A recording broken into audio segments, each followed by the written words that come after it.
Today's talk is entitled The Law of Success, and we will look at a couple of principles, meditative principles, that guarantee our success when we are willing to work hard. First, I want to start with a quote from Paramahansa Yogananda, that very successful yogi and meditator. Efficiency that leads to success is developed through concentration and meditation. The unlimited creative principle within you is the source of all art and wisdom. When you want to create something important, sit quietly and meditate deeply upon it. You will be guided by the creative spirit, but you should also exercise determination in accomplishing your objective. Awaken initiative, which is the creative faculty within you, a spark of the divine creator. You must do something which will show that God's creative principle is active within you. With unflinching steadiness, go forward on your path, knowing that the infinite power sustains you. And I wanted to return to this idea of initiative. Many of us took initiative at the beginning of the year and decided that we were going to take on some New Year's resolutions. That was true for me. And I wanted to return to that idea and the theme of success through persevering with those new duties that we took upon ourselves. The Garden of the New Year. I just wanted to read a couple of stanzas from this poem. The echoes of last year, its sorrow and laughter have died away.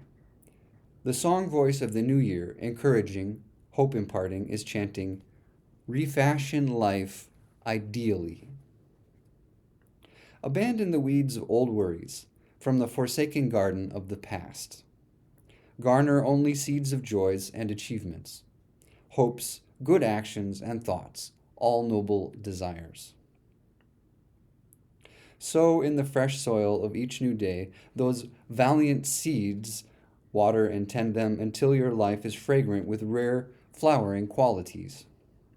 The new year whispers, awaken your habit-dulled spirit to zestful new effort, rest not till the eternal freedom is won, and ever pursuing karma outwitted.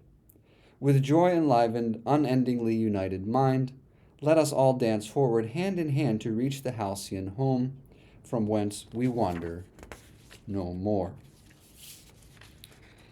My divine birthright. The Lord created me in his image.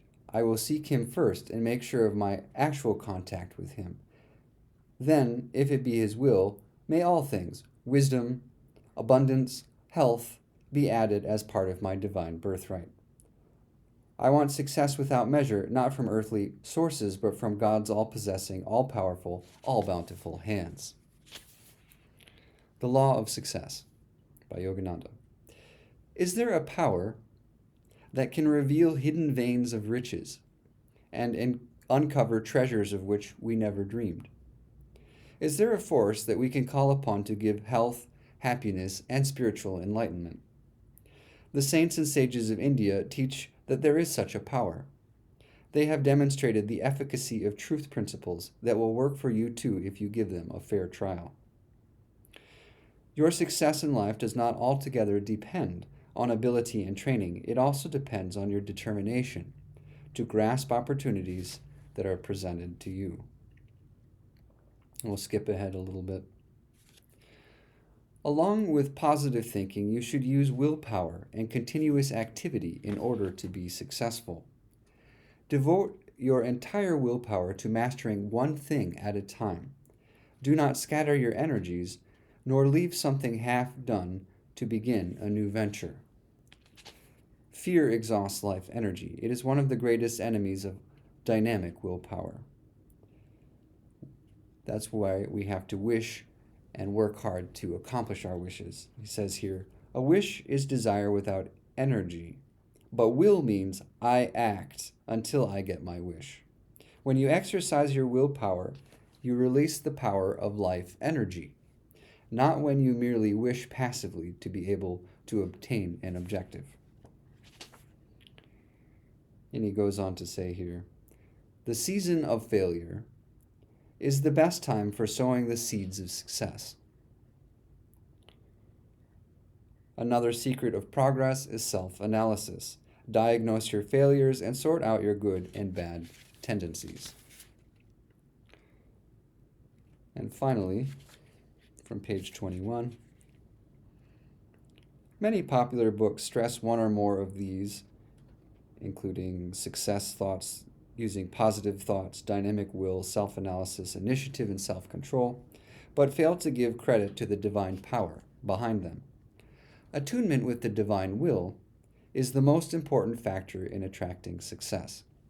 Attunement with the divine will is the most important factor in attracting success. Now, it's true that we can work hard on a goal, and as we become familiar with that goal, as we become more familiar with the parameters, with the reach, with the challenges, and begin to work away at them, hammer away at them, we will find ourselves reaching far beyond what we had thought we were capable of doing. And that's true for my music site, where I've had now 38 million views, and I'm very grateful for that, and I feel very humbled that people have enjoyed my songs. Look for more songs coming to YouTube too, some music videos. And it was very exciting to see that grow from very small beginnings towards something that many people have enjoyed. In a similar way, I used to fish a great deal, and I've written this book, A Fish in Water Athirst, The Globe-Trotting Adventures of a Meditating Angler and Diver. Now I'm more diver than angler, but I have here at the end of a chapter on fishing for salmon with tenkara, that's fishing, fly fishing without a reel, and finally, after 2 years of attempting it, having success. Finally, I maneuvered the fish toward a gravel beach, and lacking a landing net, I reached both hands underneath the fat fish, flipping it up onto a cushion of grass on the bank before me. Success! Euphoria! The many hours of planning and effort had finally paid off.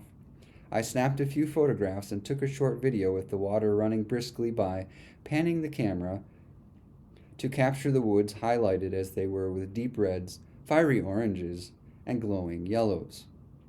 And then I released my king salmon. 30 inches long, that Chinook, I found later by consulting an online chart for length to weight ratios, was close to 20 pounds.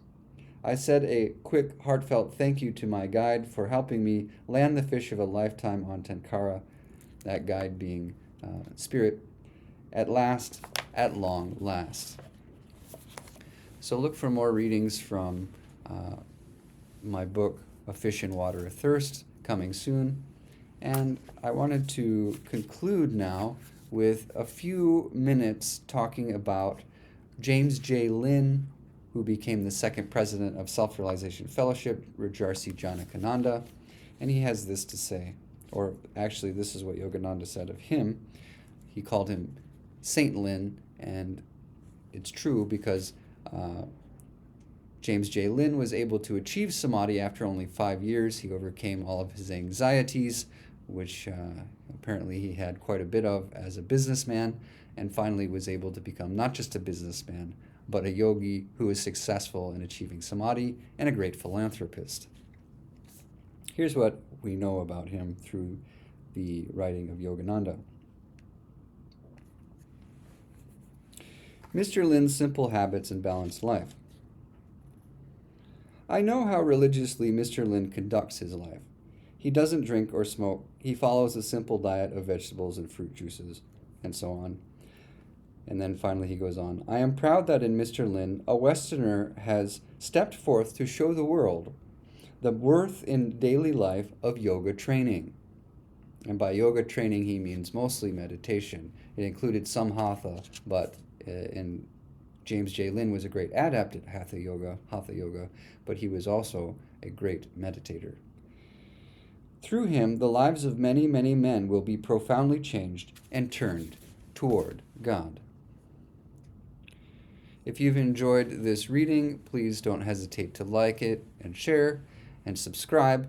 And also, please enjoy my other websites, including my music website, for which there's a link at the top, and my other website where you can contact me, or you can contact me here directly for life coaching and also for spiritual direction. And look for my books coming soon.